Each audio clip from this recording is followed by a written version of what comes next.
सदाशिवसमारम्भां शङ्कराचार्यमध्यमाम् अस्मदाचार्यपर्यन्तां वन्दे गुरुपरम्पराम्.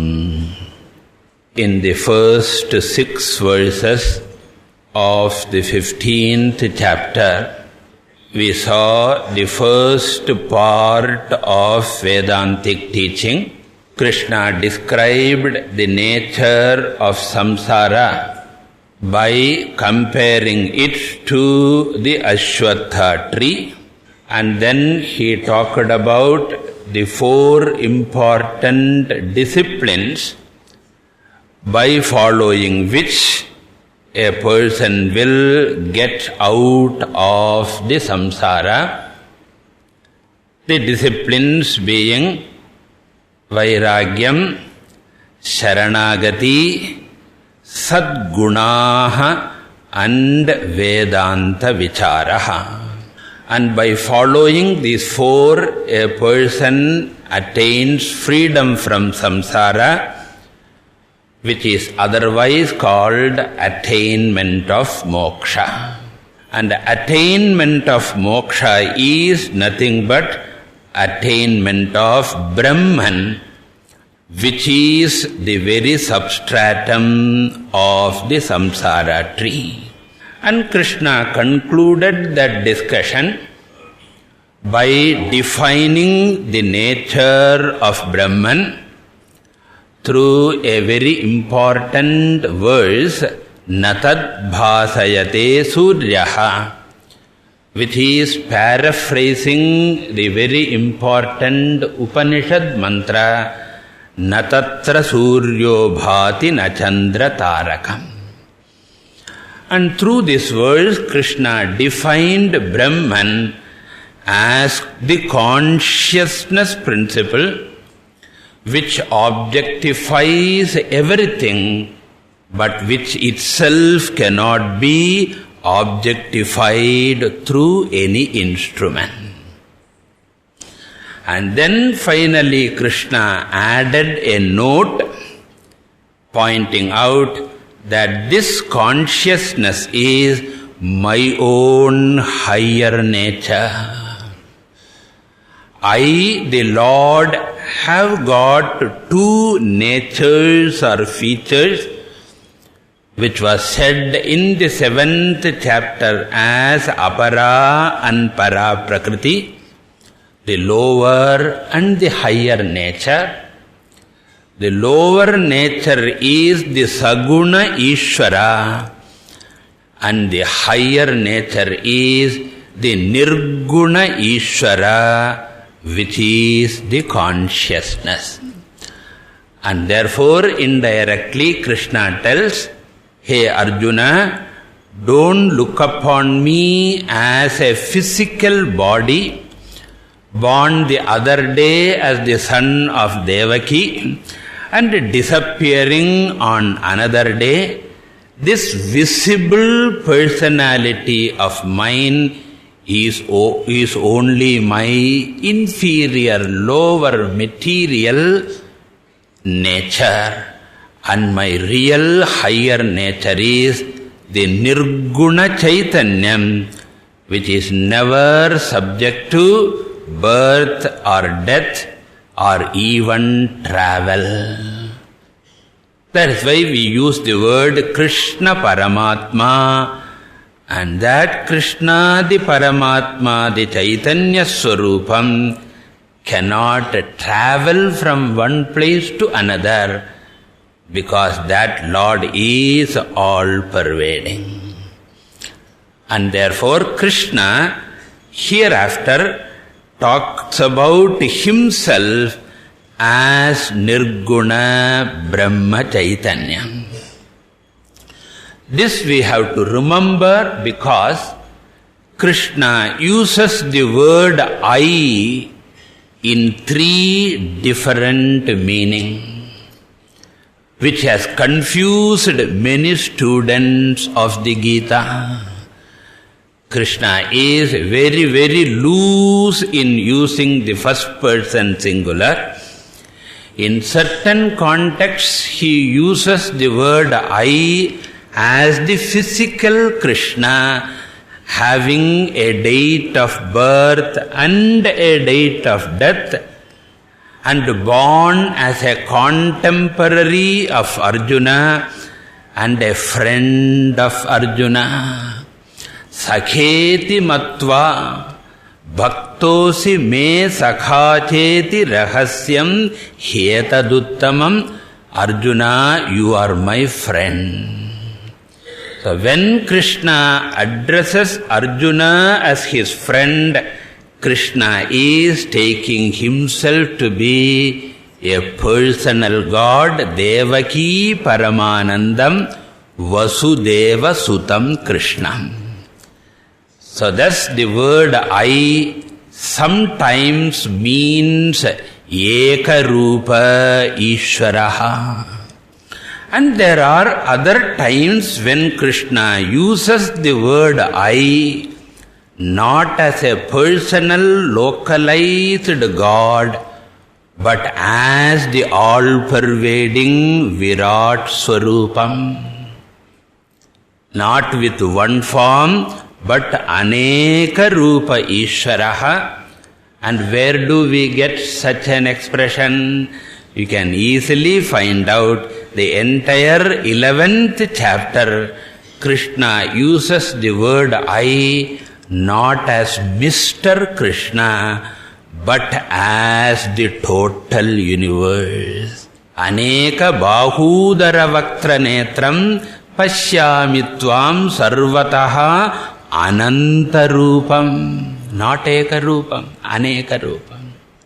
And there are certain other rare occasions where Krishna uses the word I not to represent Ekarupa Ishvara, not to represent Aneka Rupa, but Arupa Nirguna Chaitanyam.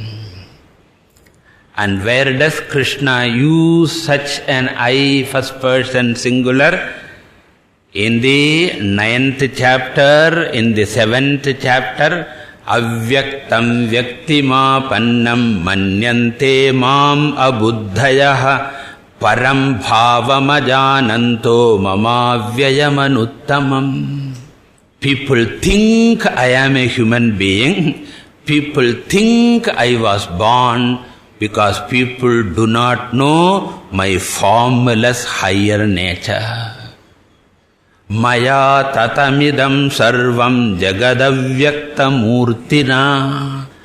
I have got an invisible nature which pervades all over. So in such context, the word aham means what? Arupa Ishvaraha. So what are the three? Ekarupa Krishnaha Ishvaraha, Aneka Rupa Virat Ishvaraha, Arupa Nirguna Brahma Chaitanya. Therefore, whenever Krishna says aham, maya, mama, etc., we have to inquire and find out, is it in meaning number 1, 2 or 3? And many people get confused. Enga arupam irukko, anga aneka rupathe eduthupa, enga aneka rupam irukko, anga reka rupathe eduthupa. Sarva dharman parityajya mam ekam sharanam vraja. Surrender to me alone. Anga me ingarar. Which me? Eka rupa, aneka rupa or arupa? In the 18th chapter it is going to come. I should not open the suspense. If you ask a Krishna consciousness fellow, such a staunch fanatic Krishna Bhakta, he will say, Mam ekam sharanam vraja. Krishna alone you should worship, not Rama, not Ganesha, never Shiva. Shiva na valkala eno oru dvesham. Krishnan kitta surrender pannina tham moksham. So Shankaracharya writes a very elaborate commentary. We will see that later. Shankaracharya says, their mam neither means ekarupa nor anekarupa, but arupa nirgunam Brahma alone can be the meaning there. How? Todar, anga. So there we will see. If I tell, you won't come to the class. So therefore I will keep it under suspense. So here in the following portions, when Krishna says, Tad dhama paramam mama, there mama refers to what? My own nirguna swarupam. Having said this much in the first 6 verses, from the 7th verse onwards, Krishna is entering into the next topic. The next topic is, I, the Nirgunam Brahma alone, of course with the help of Maya, I alone appear as both the Jiva as well as the Jagat. The conscious experiencer in the world and the experienced objects, both of them are my own manifestation. Just as in dream, we divide ourselves into 2, both the dream world and the dream experiencer, and we interact just as I bifurcate myself in dream. Similarly, I, the Lord alone, divide myself into Bhokta and Bhogyam. So, ahameva jiva rupena bhavishyami, aham eva jagad rupena api bhavami. And therefore, I alone am everything. This is called Sarva Ishvara Bhavaha, Sarva Brahma Bhavaha. That is the topic. And there, from the 7th verse up to the 11th verse, Krishna says, I am in the form of Jiva. Jiva means the individual experiencers in the world. And then from the 12th verse onwards, Yadadityagatam Tejaha onwards, up to 15th verse, Krishna says, I alone am in the form of the universe also. And therefore I am all. I am everything. I am not a chinna all, but I am Perum all. Cheti padicha? Perumal. So this is the topic now. So there in the 7th verse I introduced how Bhagavan, the consciousness alone, is in the form of every jiva. And how are we to understand? Every jiva, individual, has got primarily 2 bodies, the physical body and the subtle body. The causal body is not relevant at this time, therefore we will ignore that now. Every individual consists of the physical body, and the subtle body we can take as the mind. And according to the Shastra, the physical body is also inert because made up of matter, and mind is also inert because it is also made up of matter. We have seen in Tattva Bodha that mind is also made up of the Pancha Sukshma Bhutani. Apanchīkrita Panchamaha Bhutaikritam Satkarma Janyam Sukha Dukkhadi Bhoga Sadhanam Pancha Jnanendriyani Manaschaikam Buddhischaika Evam Saptadasha Kalabhissaha Yattishtati Tat Sukshma Shariram. Enga pathom Tattva Bodha. So I don't want to go to the details. The idea is that the mind is made up of subtle matter or energy. Therefore, body is also inert intrinsically. The mind is also inert intrinsically. But now we find the body and mind are sentient. We are experiencing the sentiency of the body and mind. The scriptures point out this sentiency or life in the body-mind complex is not natural to the body-mind, but it is borrowed from Brahma Chaitanyam. The original all-pervading consciousness, when it pervades the mind becomes a live mind. By itself it is dead matter, but pervaded by the consciousness, the mind becomes alive.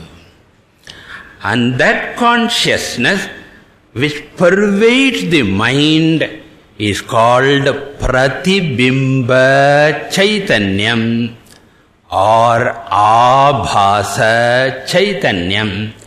In the last class, I used the word RC, the reflected consciousness. So when the original consciousness pervades the individual mind, the mind becomes alive.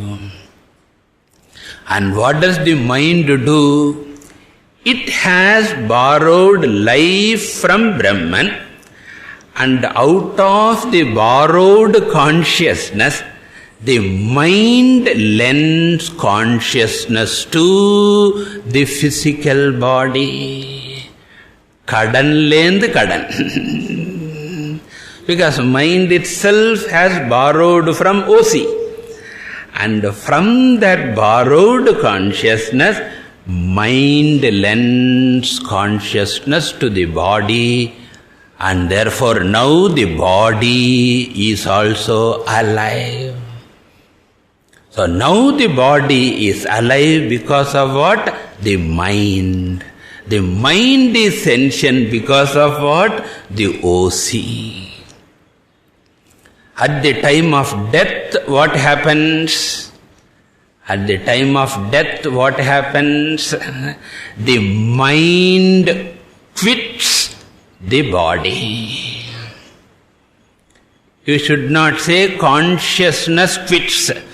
Poor consciousness cannot quit because it is all pervading. Enga pohum. So consciousness does not quit, whereas the mind quits. And therefore what happens? The mind is no more available to lend consciousness to the body. Why can't the original consciousness lend consciousness to the body? Nikata. OC cannot directly lend to the body. If OC na puriyartho illiyo, the original all-pervading consciousness can lend consciousness to the body, what will be the consequence? Can you imagine what will be the consequence? If OC can lend consciousness to the body will be eternally sentient. Chahave mato, we will never die. You may say it is good. Already we have got 6 billion people, and imagine nobody dies. So therefore, for the good of the world and for the good of the others, we all should successfully die. Which means the mind should quit the body, and thereafter the body will become insentient, and it will decay, and it will cause problem. Therefore people will dispose it off. So therefore the consciousness makes the mind sentient, the mind makes the body sentient. And therefore whenever I see a live body, I should remember that behind the live body there is a live mind, even though I don't see the mind. That is why you can escape, happily think of something else also. Because I don't see your mind. I don't see your mind. Whether you are listening to me or not, it is my great optimism. But how do I know there is mind? Because you are alive, thank God. Therefore, every activity of the body is a proof to the presence of the mind, live mind. And the presence of the live mind is the proof for the original consciousness. Because without the original consciousness, lending the consciousness, mind will not be sentient. Therefore, body helps me recognize the mind. Mind helps me recognize the OC that is called God. Therefore, Krishna says, every activity of a live person is a proof for the existence of the original consciousness called God. Suppose somebody asks the question, is there electricity in this hall? Power irukka illaya? How do you know?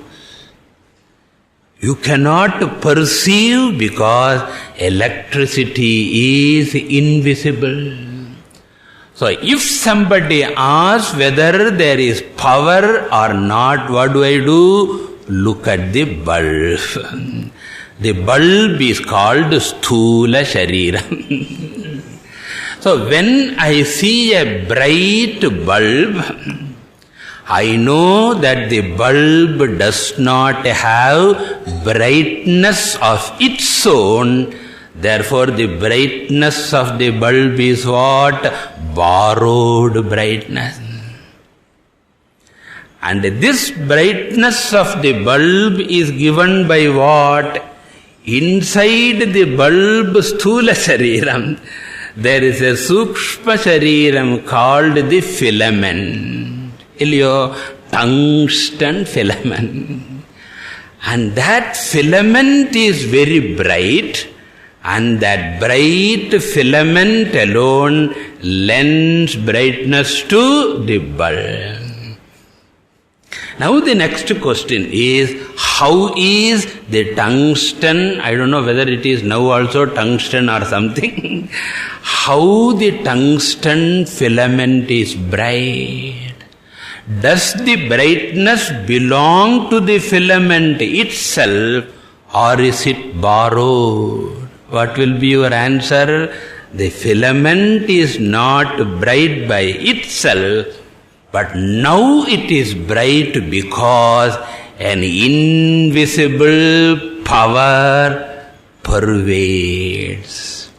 I don't see, but I recognize, because I tell other people there is power. I don't say there is bulb. Na paakaradu bulb. I don't say there is filament. Even though I see only the filament, my reply is there is power. Power means what? Electricity. How do I recognize? Electricity enlivens the filament, makes it bright, and that bright filament makes the bulb bright. And sometimes the bulb is there, power is also there, but it is not burning. Why? Electricity irukku, bulb irukku, ana eriya maatengirudhu, veru dhaan eriyarudhu. It doesn't burn. Why? Na you say bulb is fused. Fused na anartham? Sukshma shariram out.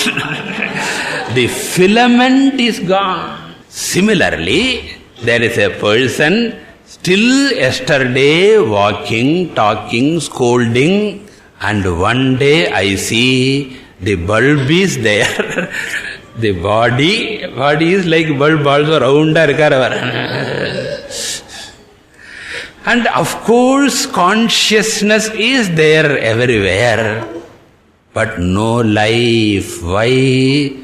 Because the mind filament which borrows consciousness and lends to the body, that mind has quit this place. Because mind is not all-pervading. And therefore Krishna says, whenever you see the activity of a living being, you remember it is the touch of the all-pervading consciousness called God. You don't require any special tapas to realize God. Otta kaalla ninna, retta kaalla ninna ellam solli, you need not stand on 2 feet or 1 foot or upside down or downside up. You need not do any tapas. Krishna says, for a mature mind, God is realizable in and through every movement. If I am able to talk, it is because of God. Shrotrasya shrotram, manaso manaha. Consciousness blesses the mind blesses the mouth, and therefore the mouth speaks. And the consciousness blesses your mind, and your mind blesses your ears, and therefore you hear. That I talk and that you listen is the most amply evident proof for the existence of God. And Krishna says, in spite of so much clear evidence, people ask, what is the proof for God? What should be our answer? You are asking this very question because of that Lord alone. This is the essence, beautiful portion. Now look at the shloka. Krishna says, Mamaiva amshaha. Mama, my.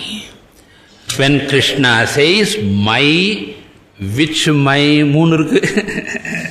Does he refer to Eka Rupa, Aneka Rupa, or Arupa? So here my means the Arupa Nirguna Brahma Chaitanyam, and Amshaha means reflection or Pratibimba. So my own reflection alone is formed in the inert mind of everyone. Just as the electricity alone is behind every live bulb, that's why we say the wire is live wire. So there also we use the word life. Live wire. I don't see it, but I discern. Eyes do not reveal. We have to discern. If you cannot discern, Tottu Pata, instant realization and Videha Muktischa. You will get instant Videha Mukti. Therefore he says, Mamaiva Amshaha Nanartam Pratibimbaha. He is there, Jiva Loke, in the world of living beings, which means in every body-mind complex. And what is the name of the reflected consciousness? Krishna says, Jivaha. The word Jiva means Pratibimba Chaitanyam or Abhasa Chaitanyam. Renduku ore arthanda. So Jiva is Ishvara in reflected form. Just as the original sun reflected in the mirror, we get a reflected bright sun. How many? As many mirrors are there. Similarly, as many minds are there, so many reflected Paramatmas are there. Each reflected Paramatma is called the Jivatma. So, Jiva Bhutaha. And how long this Jiva lives? Sanatanaha. He is eternal. At the time of death also, Jiva does not die. Jiva quits or leaves the body. The death belongs to the physical body alone, because it doesn't have the blessing of the mind with RC. And that mind with RC is called Jiva. That Jiva doesn't die, that Jiva travels. And therefore, that Jiva is eternal. When did that Jiva begin? Anadikala pravrittaha. That's why in Sankalpa, Avaniyavatta Sankalpa, Anadi Avidya Vasanaya. And not only the Jiva is beginningless, the Jiva will continue the journey endlessly also until liberation. And therefore Jiva is called Sanatanaha. During death, Jiva doesn't die. Even during Pralayam, the cosmic dissolution, Jivas do not die. The mind does not die. The mind goes to dormant condition as it happens in sleep. In sleep, what happens to our mind? Doesn't die. Mind goes to dormant state. How do you know? It has not died, but it has gone to dormant state only. How do you know? With the same worry. If it is a different worry, mind has been switched. But we wake up with the same problem, indicating during Sushupti, mind survived. During Pralayam also, the mind with reflected consciousness called the Jiva will survive, therefore Sanatanaha. And what does that Jiva do at the time of death? He says, at the time of death, that we have to take from the next verse. In the next verse, there is an expression, Yachapi Utkramatishvaraha. Verse number 8, first line, second part, we have Yachapi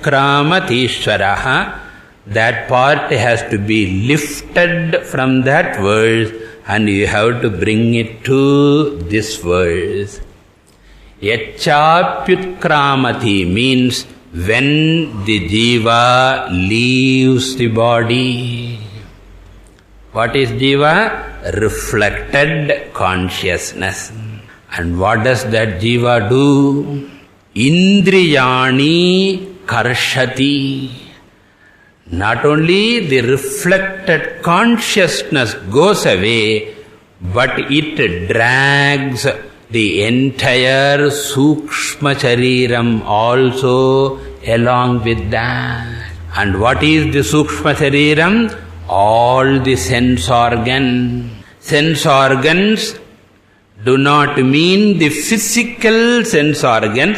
This is called golakam. The physical sense organ will be there, but behind the golakam, the sensory perception faculty is there. That is called the indriyani. They are taken. That is why in the dead body, the physical eye will be there, but cannot see. Eki bhavati na pashyati tyahuhu. Eki bhavati na jighrati tyahuhu.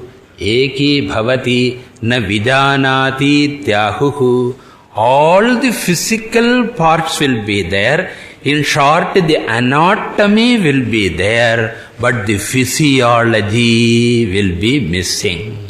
That physiology means what? The power of acting that is sucked by the RC. So, karshati. Karshati means what? A drag. And not only the sense organs, manashashtani, which includes the mind also. So, not only the 5 jnanendriyas, but also the mind behind the sense organs. And until death, where were they located? Prakritisthani. Prakriti means what? The physical body. In this context, the word Prakriti has several meanings, but we have to carefully note, in this verse, the word Prakriti means Sthula Shariram. Now all our sensory faculties are, thank God, they are there in this physical body now, but at the time of death, they are taken. Who does that? The jiva. Who is the jiva? RC. And at what time? You have to take from the next verse, Yacha utkramati. Yacha means yada utkramati, when the jiva leaves the body. Then the next incidental question, which is not answered in this verse, is when will the jiva leave the body? Suddenly நமக்கு பயம் வந்துடும். நடு கிளாஸ்ல இழுத்துட்டு போயிட்டா என்ன பண்றது? Suppose the jiva takes. So what is the criterion for taking it out? So is it arbitrary, or does God decide, or does a doctor, okay, I don't want to say that. So doctors don't misunderstand. Or do the family members decide when does it happen? It is decided by karma. So we have got a set of punyams and papams to be exhausted through this medium. We have taken this specific medium called the physical body to exhaust our punya papam.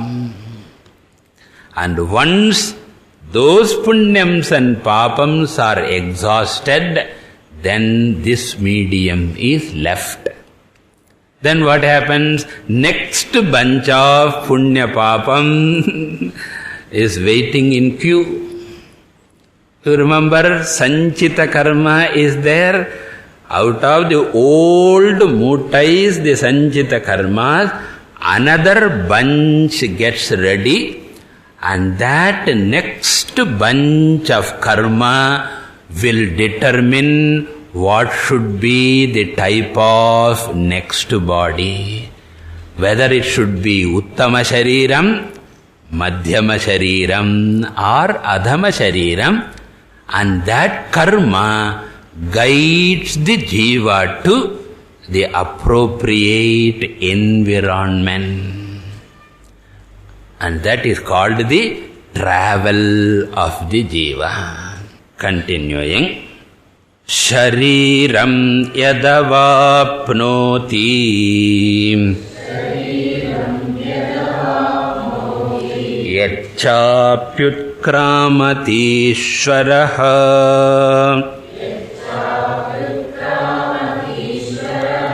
grihitvaitani sanyati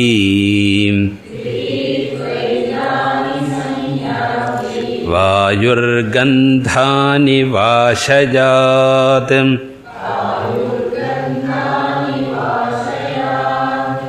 So, yachapi utkramati, we have seen already. Yacha means what? Yadacha, whenever. Utkramati means the jiva leaves the body. Then how do you complete the sentence? You go back to the previous verse and complete.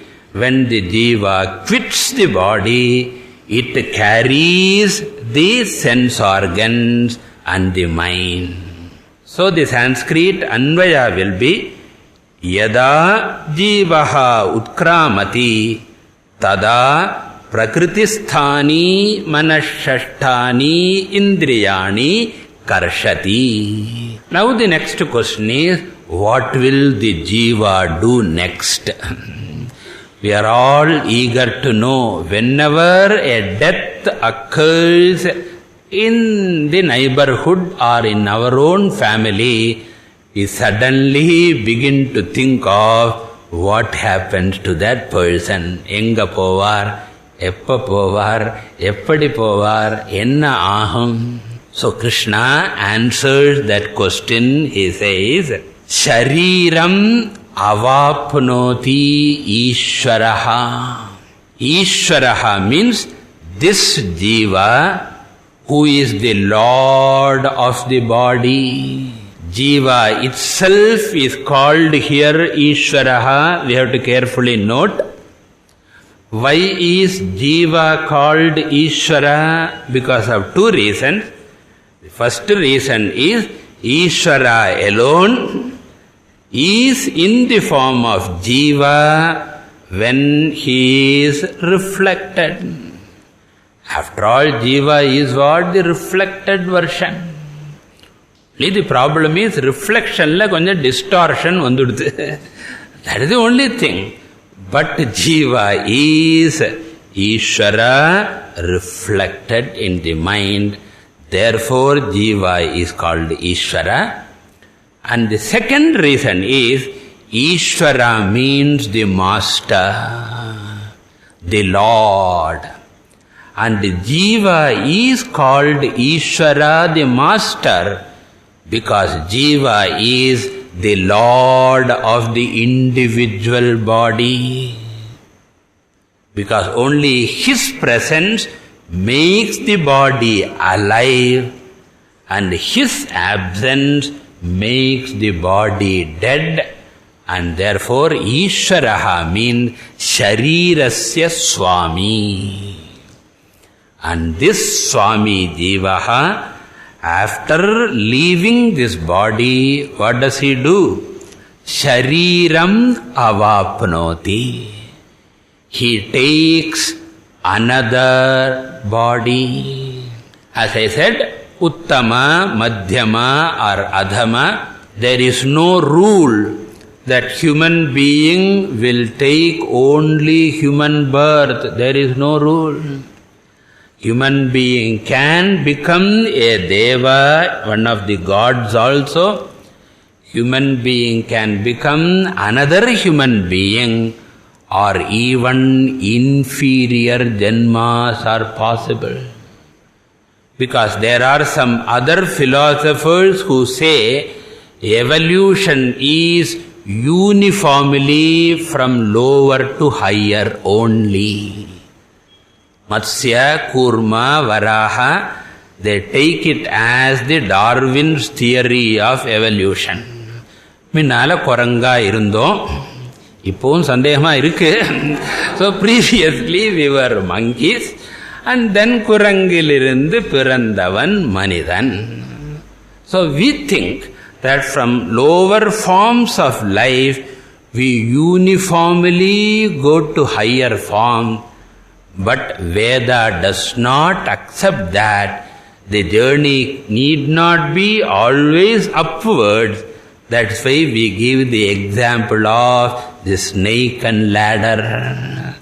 You may take a ladder or snake and ladder na theriyirudalliyo, that game. So a human being may take a lower janma also. Then the next question is, who determines? Is it Bhagavan?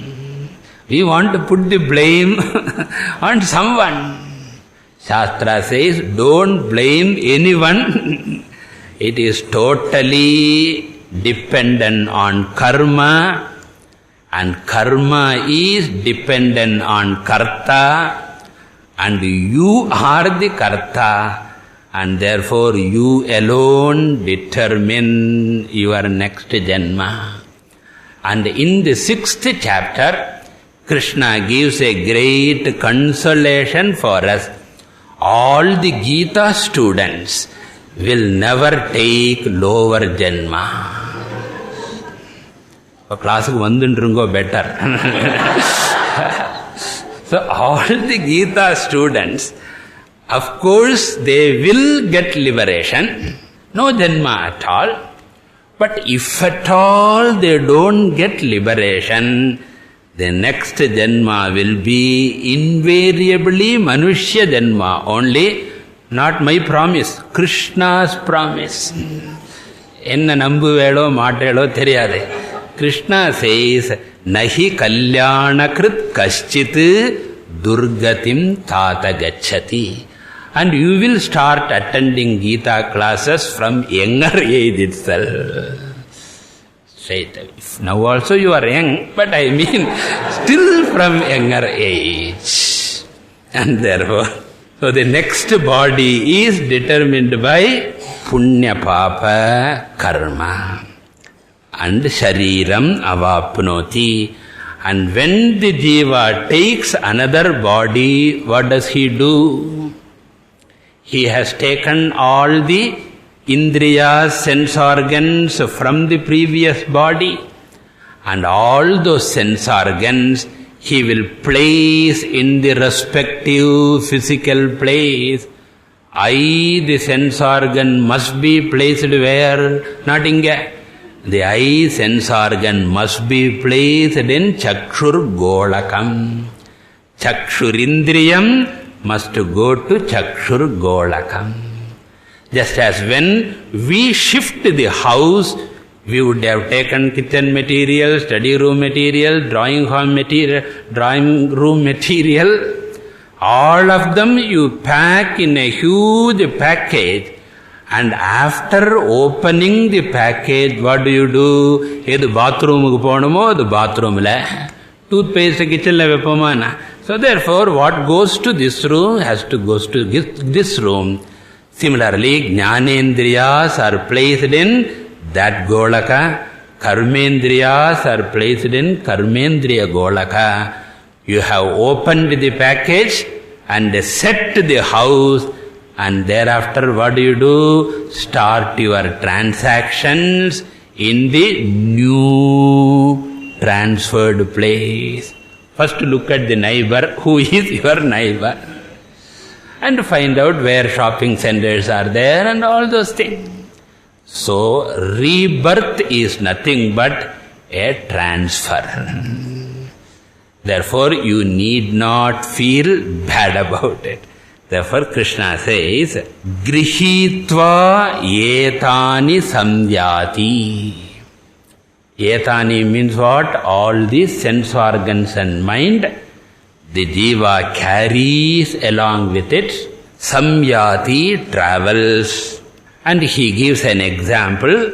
Vayuhu gandhan iva ashayat. Vayuhu means the wind or the breeze, which is compared to the jivaha. And imagine there is a flower.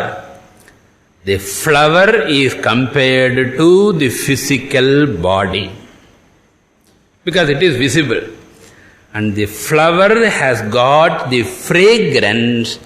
The fragrance is compared to the sukshma sharira, the invisible mind. So the invisible vayu, wind, carries the invisible fragrance from the visible flower and travel. And how do you know vayu carries the fragrance? You can feel the smell. Therefore, just as the invisible vayu carries the invisible fragrance, similarly the invisible jiva carries the invisible mind from the physical body. Ashayaha means here flower. Gandha means fragrance. Vayu, the wind. And the next question they will ask is, how long it will take for taking the next body, so that they can stop Shraddham. The people are interested in stopping the Shraddham somehow or the other. How long it will take, it all will depend upon the fructification of the next karma. It can be 1 day, 1 year, or 1 lakh years. It will vary from individual to individual. Therefore, there is no regular rule. And secondly, once the jiva quits this body, another important fact we should remember is, this particular time and space will become irrelevant for the jiva which has quit this body.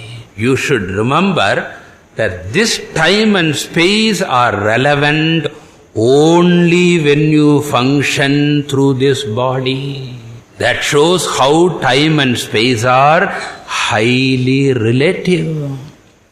That is why the moment you withdraw from this body and enter the dream body for your dream experiences, you have a different time, space, feel. So if this is true for your dream experience, extend it to the other 13 lokas. Each loka is a distinct one like your dream world, which means the present time and space are meaningless. Therefore, how can you measure the duration of jiva's travel based on our present time and space? And what is 100 years for us may be 1 year or 1 day. Therefore, we cannot say, and that is why Shastra says, when you are doing Shraddha, 3 generationukku pannanam solruka. We simply obey that. It is not based on when the jiva takes rebirth. We do not know at all. So, Vayuhu gandhan ashayad iva Ishvaraha etani grihitva samyati. And what Krishna wants us to remember is, we should not forget our primary topic. What Krishna wants to say is, the sentiency of the body is the proof for the presence of the mind, And the presence of the live mind is the proof for the existence of God, and therefore life is the proof for the presence of God, and death is a bigger proof for the presence of the Lord, because when the body becomes dead body, what has happened? The Ishvara's blessing in the form of reflected consciousness is withdrawn. Thus, when Ishvara is there in this body, I am alive.